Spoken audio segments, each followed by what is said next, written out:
नमस्कार दोस्तों, राधे राधे। आप सभी का मेरे YouTube चैनल में एक बार फिर से स्वागत है। आज की कहानी है शिव बने किसान। बहुत पुराने दिनों की बात है। एक गांव में शिवराम नामक एक आदमी अपनी पत्नी के साथ रहता था। वैसे तो शिवराम एक किसान था, लेकिन उस साल उस गांव में बारिश न होने के कारण सभी किसान की फसलें सूख गई थी, जिस कारण से खेत में फसल उगाने के लिए कोई साधन नहीं था। इस कारण से उनकी जिंदगी काफी हताश और निराश चल रही थी। लेकिन उनके पास एक हाथ से चलाने वाला ठेला था, जिसको वह दूसरों के सामान को ढोने के लिए उपयोग करता था। वही ठेला से उसका घर का खर्च चल रहा था। शिवराम की पत्नी का नाम गंगा थी। वह एक बहुत ज्यादा भक्ति में लीन रहने वाली औरत थी और हमेशा भगवान शिव, भगवान ब्रह्मा तथा अन्य प्रकार के भगवानों को हमेशा याद करती रहती थी। वह हमेशा जब भी खाना बनाया करती थी तो 2 रोटी भगवान शिव के लिए तथा 2 रोटी भगवान ब्रह्मा के लिए अपने बनाए गए खानों में से निकालकर भगवान को भोग चढ़ाया कर वह गौ माता को खिला दिया करती थी।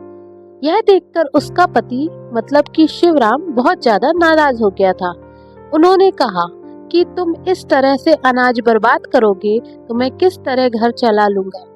तभी उनकी पत्नी कहती है कि मैं अनाज बर्बाद नहीं कर रही हूँ, बस अपने कमाए गए और बनाए खाने से कुछ भगवान के लिए भी निकाल दिया करती हूँ, क्योंकि हमारे पास जो अभी कमाई का जरिया है या जो कमाई आ रहा है वह तो सभी भगवान की ही देन है, और उसमें से हम अगर भगवान शिव के लिए थोड़ा धन निकाल मिले तो उसमें क्या दिक्कत होने वाली है।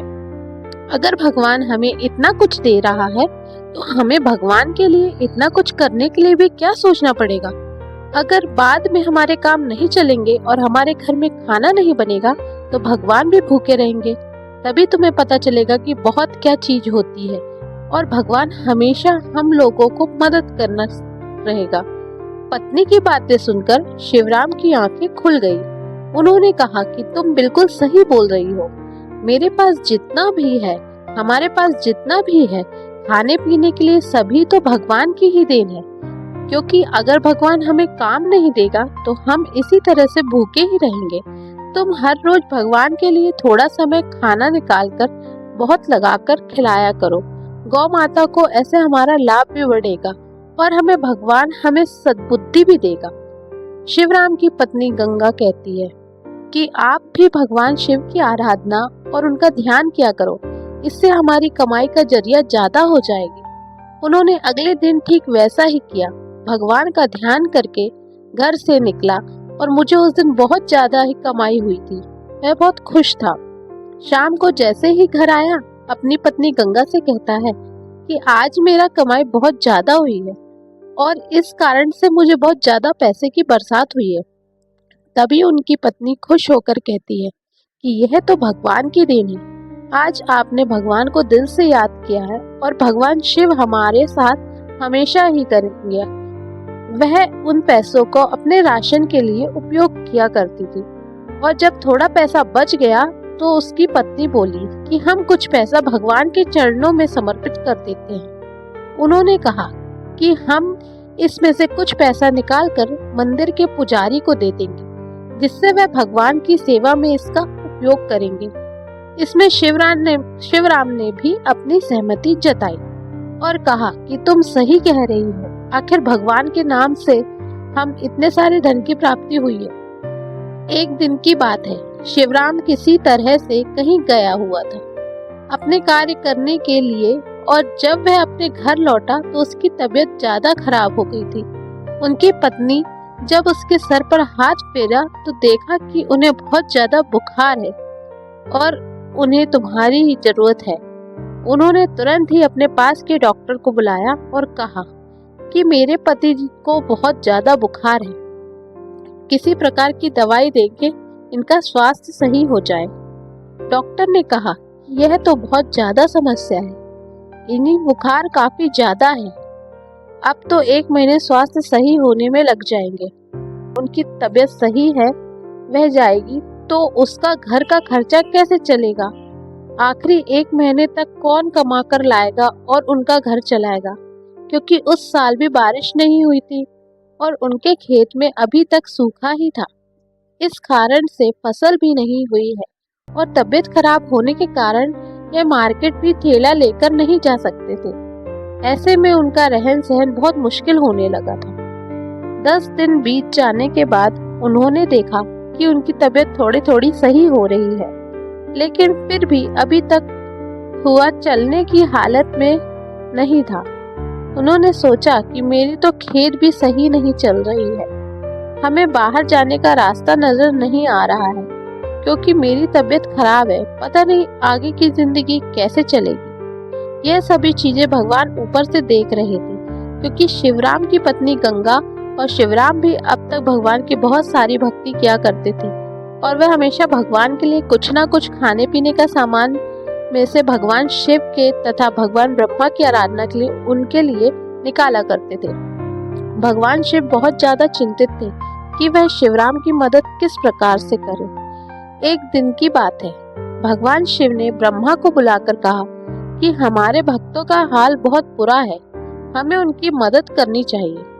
उन्होंने कहा कि वह तो अभी बीमार है, चलो हम ऐसा करते हैं कि उनके खेत में जो भाषण अभी नहीं है उसमें खेती कर बहुत सारे अनाज को जाने का काम करेंगे, जिसे देखकर शिवराम बहुत खुश हो जाएगा और वह खुश रहेगा। शिवराम अभी बीमार ही था कि उनके खेत में बारिश होने लगी थी। भगवान के द्वारा और भगवान शिव खुद ही उनके खेत में हल चलाने के लिए आए थे। उन्होंने हल चलाया, बीज को उगाने के लिए उस खेत में बीज को बोया। भगवान ही उसकी देख रेख किया करते थे और किसी को भी कुछ भी कानो कान खबर नहीं थी। एक दिन की बात है, भगवान शिव शिवराम के सपने में आए और कहते हैं कि तुम्हारे खेत में बहुत सारी फसल लहलहा रही है, तुम सोकर क्या कर रहे हो, जाओ अपनी फसल को काटो और उसे बेच दो, इससे तुम्हारी जिंदगी की सारी मुसीबतें आसान हो जाएंगी। इतना सुनते ही शिवराम की आंखें खुल गई और वह सपना टूट गया। उन्होंने सोचा कि भगवान शिव खुद ही आकर अगर ऐसा कह रहे हैं तो हो सकता है कि हमारे बंजर खेत में बहुत सारी फसल हो सकती है।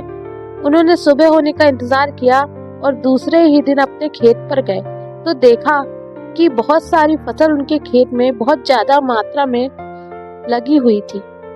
अब शिवराम और उसकी पत्नी गंगा दोनों फसल की कटाई करते हैं और उन्हें मार्केट में अच्छी कीमत में जाकर बेच देते हैं। इससे उन्हें काफी ज्यादा पैसे मिल जाते हैं और बहुत ज्यादा धन की प्राप्ति हो जाती है। ऐसा कई बार करने वालों ने बहुत ज्यादा धन की प्राप्ति हो जाती है और गांव में वह सबसे अच्छे और अमीर हो जाते हैं।